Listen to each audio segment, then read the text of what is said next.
স্ত্রী দুজনে যদি জান্নাতে যায়, দুজনকে দুই জান্নাতে দিলে তারা সুখে থাকবে না এক জান্নাত দিলে সুখে থাকবে? কি বলেন? তারা যারা বিবাহ করেছেন, স্বামী স্ত্রী দুজনই আল্লাহ চাহেন তো জান্নাতে দিলেন, দুজনকে আল্লাহ তাআলা দুই জান্নাতে রাখলেন, তো আপনারা কি মানসিকভাবে সুখে থাকবেন?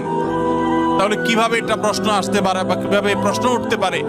মনে রাখবেন, স্বামী স্ত্রী উভয়ে যদি জান্নাতে যান, আল্লাহ তাআলা উভয়কে একসঙ্গে রাখবেন। শুধু তা নয়, জান্নাতে যে হুররা থাকবেন, এই হুরদের সবার নেতৃত্বে থাকবেন তার স্ত্রী।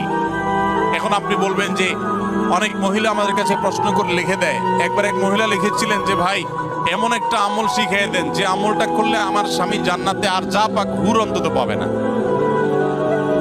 তো আমি উত্তরে বলেছি, দেখুন বোন, দুনিয়াতে যেরকম সতীনের প্রতি একটা দুঃখ, কষ্ট, জেদ, ক্ষোভ এটা থাকে, পৃথিবীর সব মেয়েদেরই থাকে। আল্লাহ এভাবে সৃষ্টি করেছেন, কেউ আসলে শেয়ার করতে চায় না, স্বাভাবিক।